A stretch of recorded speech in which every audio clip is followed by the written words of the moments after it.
Okay, this is chapter 7.7, area and mixed numbers, and we're going to have a little bit of trouble explaining about everything that happens here through a video. It might be that it'll work best in a classroom, but we're going to try, so bear with me here. This says you can use square tiles with side lengths that are unit fractions to find the area of a rectangle, and we'll figure out what that means in a minute. Sonia wants to cover a rectangle floor of her closet with tile. And the floor in her closet is 2.5 by 3.5 feet, so it looks something like this. And we may just mark this. This is the 3.5 feet side, and this is the 2.5 feet side.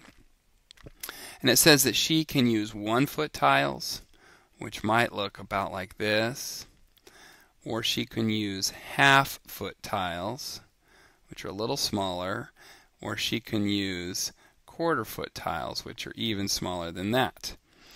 And so these are 1 by 1, or 1/2 by 1/2, or 1/4 by 1/4.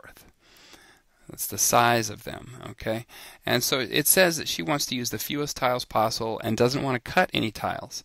Since she doesn't want to cut any tiles, that means we can't use these. We can't use the 1-foot tiles because she would get 2 feet, and then she'd have to cut another tile to get this 1/2 foot. And she could get 3 feet this way, but she'd have to cut another tile to get this one. So the best one for her to use is the 1/2-foot tiles. That's the largest one that she won't have to cut. And we could figure out that if we were to cut this into 1/2-foot sections, she would need 5 halves. 5 halves is equal to 2.5. If she took the 2 whole feet and cut those in half, that would be 4 whole feet. 4 half feet plus another one is 5. So there's this idea of figuring out the mixed number and changing it to an improper fraction. Or if we looked at a ruler that had 1, 2, and then we went 3, but we're really only going to go halfway, so this is 1/2. And we can see that if we cut each of these whole feet into 2 half feet, that we'd have 1, 2, 3, 4, plus one more that would equal 5 halves. So that's kind of how to look at that. And then the way to do 3.5 feet would be the same. You could take 3.5 and multiply 3 times 2, which is 6, plus 1. And sometimes we do that in kind of a little circle. We multiply 2 times 3 is 6, and then we add the 1, and that is 7 halves. Okay, you can kind of see how that works. It works the same way as the 5 halves. So this is 7 halves. So 3.5 feet is 7 halves. And if we wanted to make squares, we could see how that works. We need 5 halves for this one. Let's go back to our purple color. So I need to make 4 lines to get 5 halves. And I'm going to just kind of be guessing. And hopefully I get close. You guys will be able to see if I get too far off. Alright, so I have 1, 2, 3, 4, 5 half-foot sections. And if I go the other direction, and I've guessed right about how big to make them, I need to make 7. So that's 6 lines.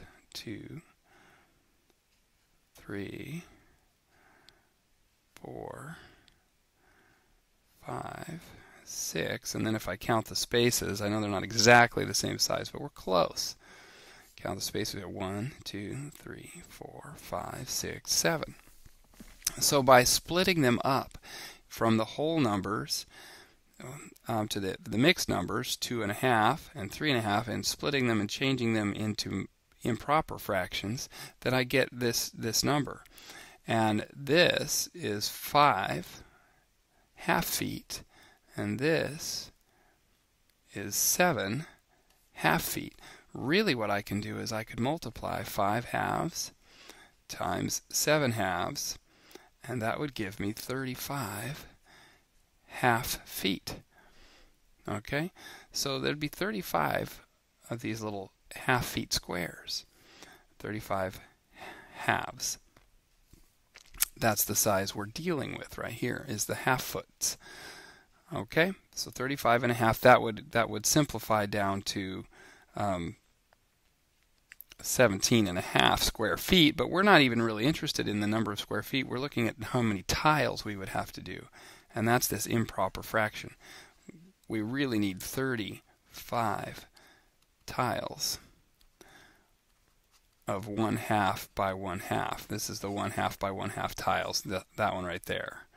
That's what we would fit in. So we use this chart to kind of figure that out. And you can see that on page 317. That's kind of what we're working at, but I think what you're supposed to be recognizing is that these mixed numbers can be changed. These mixed numbers here can be changed into improper fractions and then used to solve an area problem. If we'd wanted to split it up into fourths, we would have just we would have had more of them because there's more of them. How many of these 1/4 feet do you think would fit in one?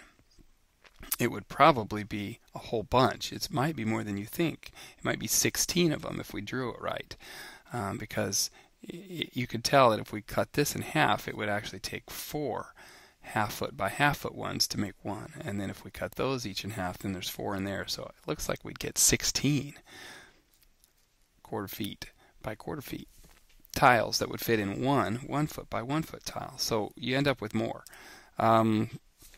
Let's look at one more example and then call it good. I know they say use the grid to find the area.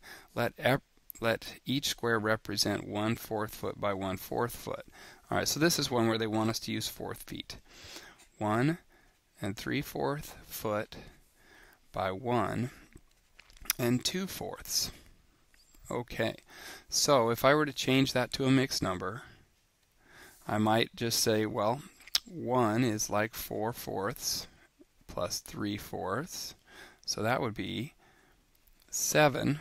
Well, I wrote thirds here. It's fourths. See, 1 is like 4/4 and 3/4, so it would be 7/4. And we're multiplying by another 4/4 and 2/4, which would be 6/4. So this is what the math looks like right here. If we were to draw that, basically what we'd have is this square, almost a square. It's a little bigger one way, and there's 7 this way and 6 the other way. So I guess this is the bigger side, so I would have to draw. Oh, that one's probably too small. I'm going faster now. So 1 2 3 4 5 6 7. So this is 7. Oops, that's not a 7. Let's see, edit. I guess there's just one more. Oh, that's not a straight line anymore. Somehow I got too many. There we go. This is 7. 1 2 3 4 5 6 7, and the other way is 6. So I need 1.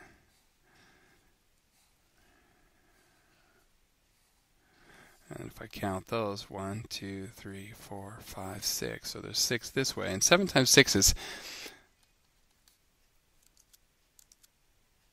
42. So we know there's 42 little squares in here, and each square is 1/4 size. So we could multiply this out to get 42 fourths, and that would be 42 tiles of 1/4 size.